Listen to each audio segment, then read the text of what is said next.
Welcome to SVRK 9 news channel. బులెటిన్ల ముందుగా headlines. Bhogapuram విమానాశ్రయాన్ని ప్రారంభించిన ప్రధాని మోదీ.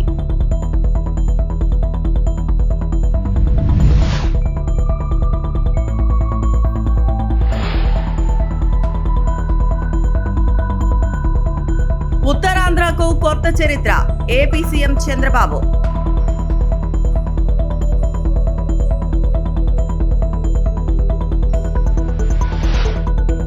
ప్రపంచం ఉత్తరాంధ్ర వైపు చూస్తోంది, కేంద్ర మంత్రి రామ్మోహన్ నాయుడు.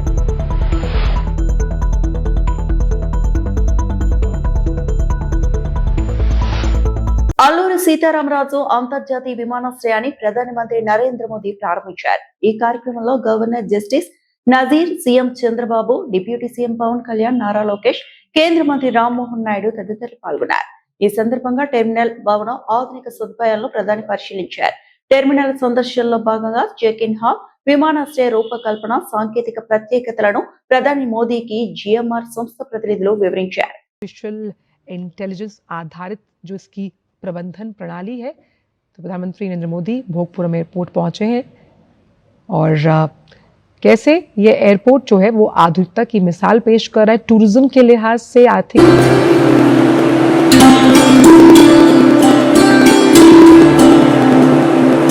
आता हुआ नजर आएगा।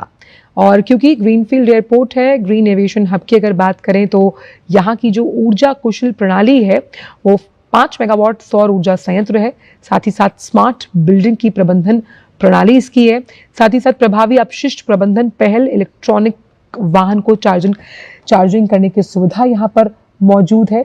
आप देख सकते हैं ये सीधी तस्वीरें जहाँ प्रधानमंत्री इस वक्त पहुंचे हैं और आंध्र प्रदेश के दौरे पर है प्रधानमंत्री, जहां भोगपुरम में अल्लूरी सीताराम राजू अंतर्राष्ट्रीय हवाई अड्डे की आप ये तस्वीरें देख रहे हैं। यहां पर पहुंच गए हैं प्रधानमंत्री और पब्लिक प्राइवेट पार्टनरशिप के मॉडल के अंतर्गत इस ग्रीनफील्ड हवाई अड्डे को बनाया गया है। 60 लाख से ज्यादा यात्रियों को संभालने के लिए इसे तैयार किया गया है। ప్రపంచం మొత్తం ఉత్తరాంధ్ర వైపు చూస్తోందని కేంద్ర మంత్రి రామ్మోహన్ నాయుడు అన్నారు. భోగాపురం విమానాశ్రయాన్ని ప్రధానమంత్రి నరేంద్ర మోదీ చేతుల మీదుగా జాతికి అంకితం చేసిన అనంతరం ఏర్పాటు చేసిన సభలో కేంద్ర మంత్రి మాట్లాడారు. వెంకటేశ్వర స్వామి ఏడాదికోసారి ఉత్తర ద్వార దర్శనం ఇస్తారు. ఏపీ అభివృద్ధికి భోగాపురం ఉత్తర ద్వారంగా మారింది. ఎంతో మంది యువతకు ఉద్యోగ అవకాశాలు రానున్నాయి. ఎర్ర బస్సులు తిరిగే ప్రాంతం అని కొందరు హేళన చేశారు. ఇవాళ కళ్ళు తెరిచి చూడండి, ఎయిర్ బస్సు తిరిగే ప్రాంతంగా మారింది అని రామ్మోహన్ నాయుడు పేర్కొన్నారు. 12 సంవత్సరాలైతే ఒక పుష్కరం అంటాం, 100 సంవత్సరాలైతే శతాబ్దం అంటాం.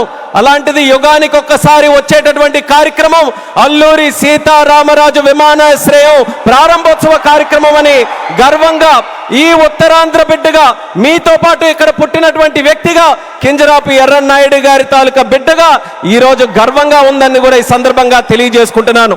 ఉత్తరాంధ్ర అంటే ప్రతి ఒక్కరు కూడా ప్రపంచం వైపు చూసేవాళ్ళు.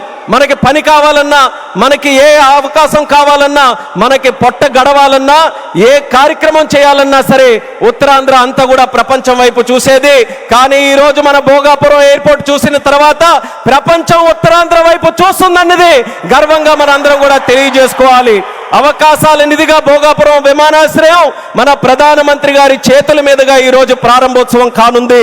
ఆఖరికి గతంలో మీరు చూసుకుంటే కొంతమంది నాయకులు దీన్ని కించపరుస్తూ, విమర్శిస్తూ, ఈ ప్రాంతాన్ని కించపరుస్తూ ఎయిర్ బస్సు కూడా తిరగని ప్రాంతమని వెక్కిలి నవ్వులు నడిచారు. ఈ రోజు వాళ్ళకి కళ్ళు తెరిచి చూడమంటున్నా ఎయిర్ బస్సులు దిగే ప్రాంతంగా ఉత్తరాంధ్ర మారింది. ఈ రోజు ఎలక్ట్రిక్ బస్సులు వచ్చే ప్రాంతంగా ఉంది.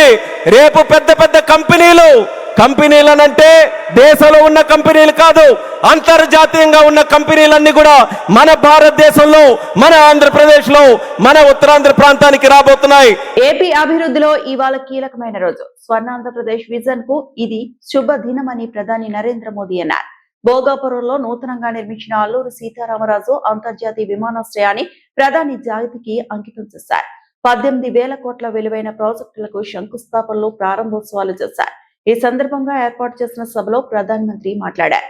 అందరికీ నమస్కారం అంటూ తెలుగులో ప్రసంగం ప్రారంభించిన మోదీ సింహాచలం అప్పన్న, పైడితల్లి అమ్మవారికి ప్రణామాలు తెలిపారు. పవిత్రమైన ఉత్తరాంధ్రకు వచ్చే అదృష్టం దక్కిందన్నారు. उत्तर आंध्र की इस पवित्र भूमि पर आने का सौभाग्य मिला है। मैं सबसे पहले भगवान श्री वराह लक्ष्मी नरसिंह स्वामी के चरणों में प्रणाम करता हूं। मैं श्री कुर्मनाथ स्वामी और मां पोंडितल्ली अम्मवारू को नमन करता हूं। आज यहां करीब 18,000 करोड़ रुपीस की विकास परियोजनाओं का शुभारंभ, लोकार्पण और शिलान्यास हुआ है। एयरपोर्ट के साथ साथ ये प्रोजेक्ट आंध्र की रोड कनेक्टिविटी से भी जुड़े हैं। इनमें एनर्जी सिक्योरिटी से जुड़े प्रोजेक्ट भी हैं। ये विकास कार्य इस बात के प्रतीक है कि इस समय आंध्र की स्पीड से आगे बढ़ रहा है। मैं आप सभी को आज का ये आयोजन नया इतिहास, नए रिकॉर्ड इसे रचने का भी है। आज एक और विकास के नए रिकॉर्ड बन रहे हैं, तो साथ ही धीमसा डांस का सांस्कृतिक रिकॉर्ड भी रचा गया है। और ये चंद्रबाबू की विशेषता है कि उन्होंने 2 क्षितिजों को छुआ है।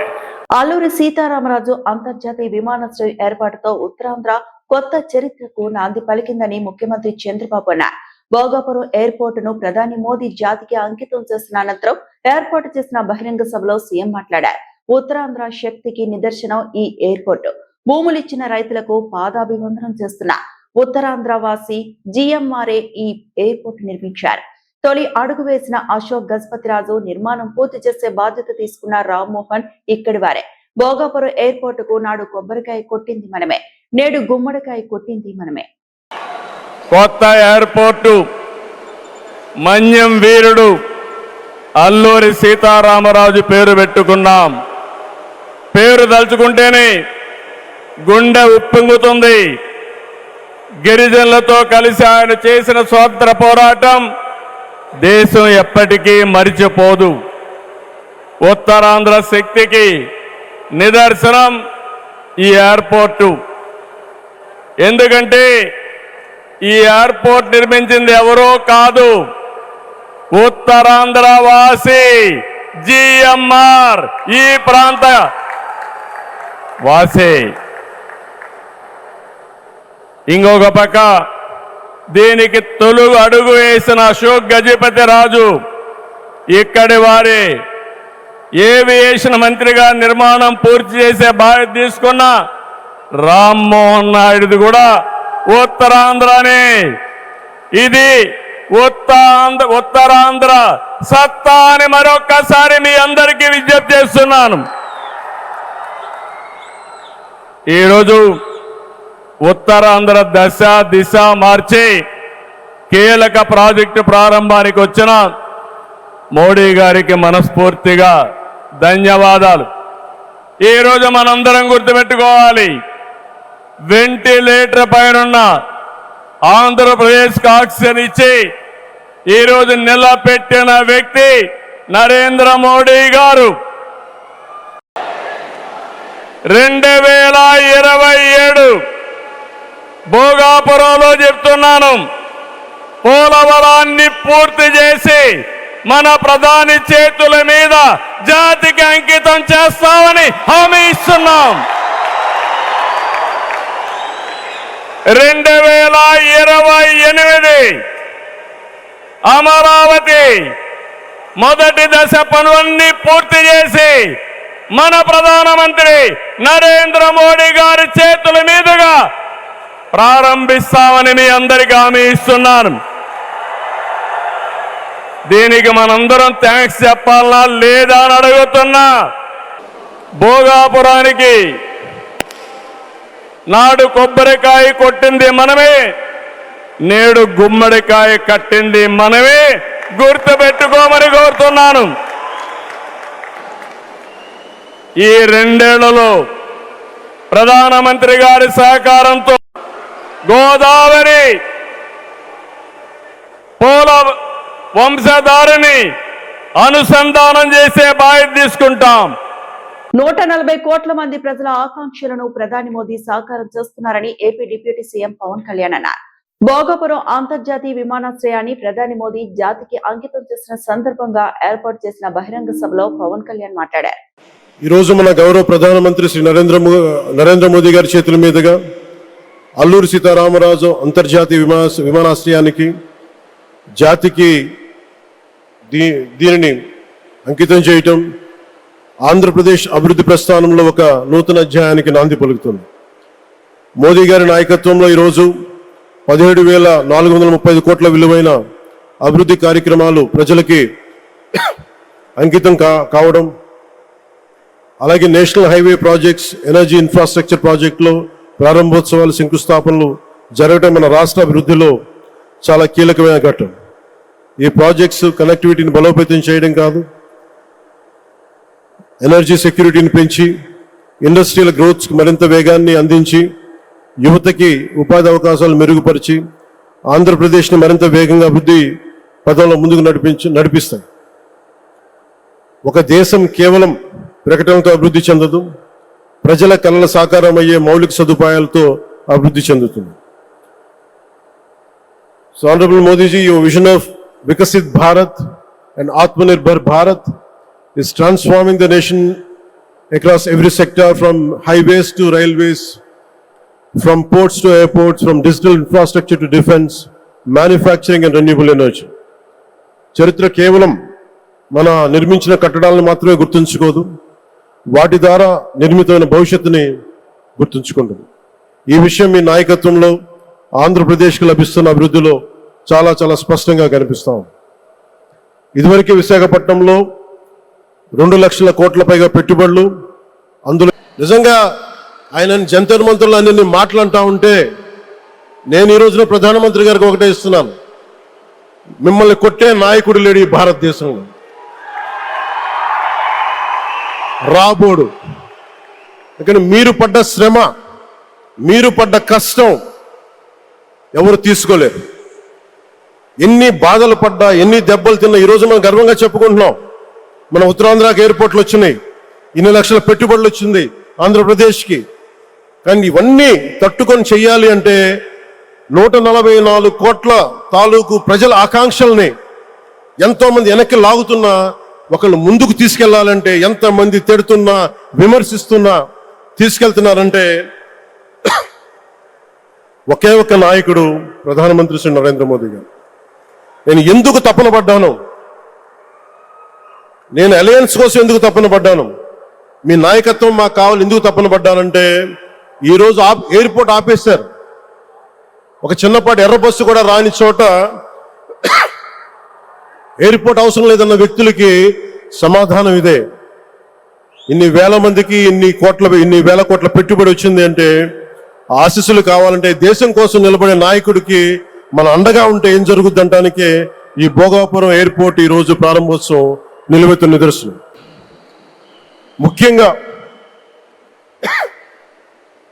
25 సంవత్సరాలు లోబడి ఉన్న పిల్లలు ఉన్న ప్రతి ఒక్కరికి కూడా నేను ఈ సందర్భంగా తెలియజేస్తున్నాను, పిల్లల్ని సరైన దారిలో పెట్టడం, సరైన సంస్కారాలు నేర్పించడం చాలా చాలా అవసరం.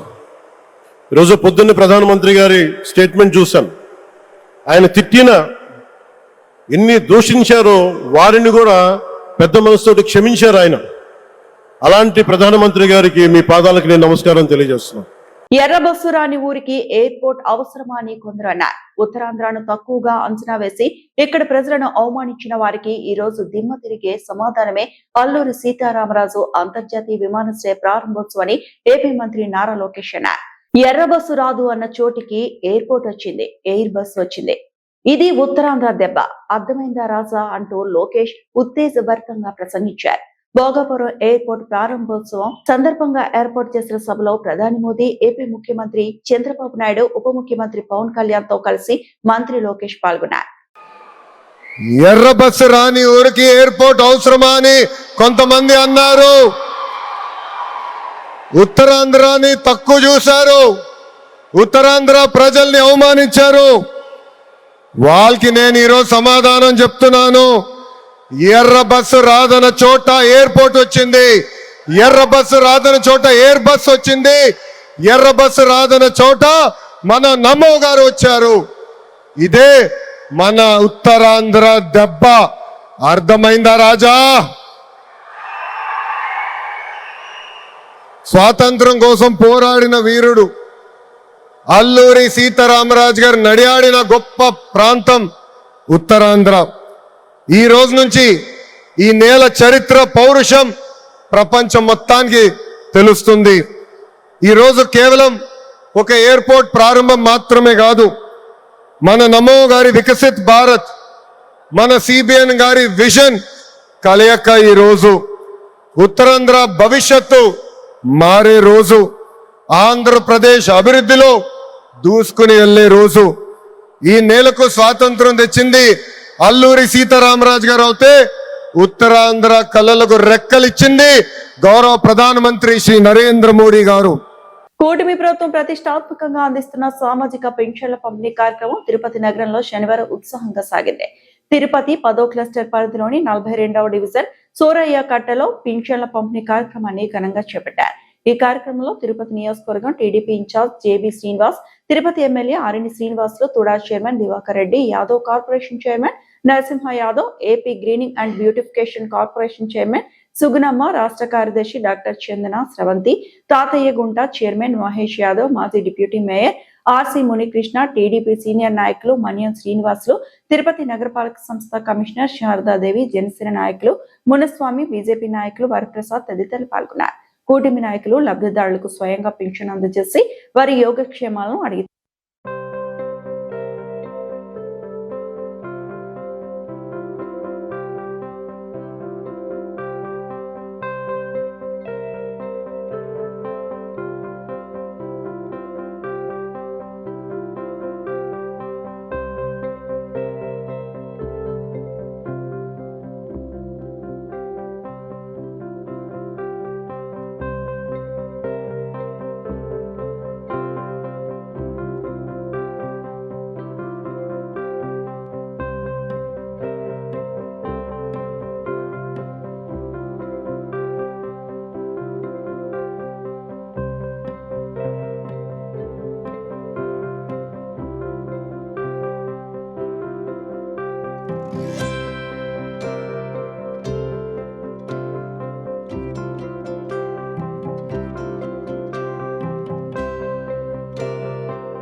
తెలంగాణలో కార్మికుల హక్కుల పరిరక్షణే లక్ష్యంగా తెలంగాణ రక్షణ ట్రేడ్ యూనియన్ టీఆర్టీయూ ఆవిర్భవించింది. బంజారా హిల్స్ లోని తెలంగాణ రక్షణ సేన పార్టీ కార్యాలయంలో టీఆర్టీయూ లోగోను తెలంగాణ రక్షణ సేన చీఫ్ కల్వకుంట్ల కవిత ఆవిష్కరించారు. ఈ సందర్భంగా కవిత మాట్లాడుతూ రాష్ట్రంలోని 1.5 కోటి మంది కార్మికుల హక్కుల పరిరక్షణ కోసం టీఆర్టీయూ ఉద్యమిస్తుందని స్పష్టం చేశారు. తెలంగాణ రక్షణ సేన కార్మికుల ఫ్రెండ్లీ పార్టీ అని, అధికారంలోకి వచ్చిన తర్వాత కార్మికులకు అనుకూల ప్రభుత్వాన్ని అందిస్తామని హామీ ఇచ్చారు. ప్రైవేట్ సంస్థలు కార్మికుల శ్రమను దోపిడీ చేస్తే చర్యలు తీసుకోవాల్సిన ప్రభుత్వమే ప్రస్తుతం శ్రమ దోపిడీ చేస్తుందని కాంగ్రెస్ ప్రభుత్వంపై విమర్శలు గుప్పించారు. కార్మికులు, ఉద్యోగులు, ఉపాధ్యాయులకు ఎట్టి పరిస్థితుల్లోనూ అన్యాయం జరగనివ్వబోమని స్పష్టం చేశారు. తెలంగాణ రక్షణ సేన ట్రేడ్ యూనియన్ ను రాష్ట్ర కార్మిక లోకానికి అంకితం చేస్తున్నట్లు కల్వకుంట్ల కవిత ప్రకటించారు. ఇవాళ తెలంగాణ రక్షణ ట్రేడ్ యూనియన్ టీఆర్టీయూని మనం సగర్వంగా తెలంగాణ కార్మిక లోకానికి అంకితం చేస్తా ఉన్నాం. ఎందుకు? నిజానికి ఒకసారి మనం మనుషులుగా ఆలోచిద్దాం. కార్మికులు ఇవన్నీ పక్కన పెట్టి ఎందుకోసం మాట్లాడాలి? ఎందుకోసం కార్మికుల గురించి పొలిటికల్ పార్టీస్ మాట్లాడాలి? ఏం అవసరం ఉన్నది? మామూలుగా ఒక మనిషిగా ఆలోచిస్తే పొద్దున 6కి లేచినాం అనుకుందాం, 7-7:30 వరకల్లా కుటుంబాన్ని వదిలేసి బయట పడతాం మనం. మళ్ళీ ఇంటికి వచ్చేసేపటికి కనీసం 7:30 అవుతుంది, ఒక్కొక్కసారి 10 అవుతుంది. ఇక మనలాంటి వాళ్ళకైతే కొంతగా లీడర్షిప్ చేసే వాళ్ళకి 12 అవుతుంది. మళ్ళీ పొద్దుగాలు లేవాలి, ఆ 7:30 వరకు బయటపడ్డామంటే మళ్ళీ 12 అవుతుంది. అంటే ఒక మనిషి జీవితంలో ప్రతి రోజులో 24 గంటలు ఉంటే 18-19 గంటలు తన పనికే అంకితమై పనిచేస్తున్న సమయం ఇది. ప్రపంచమంతా కూడా అదే జరుగుతుంది. మరి నువ్వు 16 గంటలు, 17 గంటలు, 18 గంటలు పని ప్రదేశంలో ఉన్నప్పుడు ఆ పని ప్రదేశాల్లో మనకు అన్ని రకాల సౌకర్యాలు కావాలి, అన్ని రకాల భద్రత కావాలి, అన్ని రకాల మనకు ప్రొటెక్షన్ కావాలి, సెక్యూరిటీ కావాలి, ఉండేటటువంటి ఆస్కారం ఉండాలి. ఉదాహరణకు ఆడపిల్లలు చాలామంది పనిచేసేటటువంటి ఫ్యాక్టరీలో ఖచ్చితంగా చంటి పిల్లలకు సంబంధించినటువంటి ఏర్పాట్లు అక్కడ ఉండాలి. ఉంటేనే పని కరెక్ట్ చేయగలుగుతారు. ఒక పక్క ఇంటికాడ పిల్లల మీద గుంజుతుంటే ఇక్కడ పని చేయమంటే చేసే పరిస్థితి ఉండదు. కాబట్టి ఎట్లా అయితే ప్రజాస్వామ్యం వర్ధిల్లుతూ ఉంటుందో, ఎట్లా అయితే ప్రజాస్వామ్యం పరిణితి చెందుతూ ఉంటుందో, తన ప్రజల యొక్క హక్కుల్ని కాపాడుకుంటూ తన ప్రజలకు సంతోషంగా పనిచేసుకునేటటువంటి వాతావరణాన్ని కల్పించేటటువంటి పరిస్థితి రావాలి. వార్తలంతటితో సమాప్తం.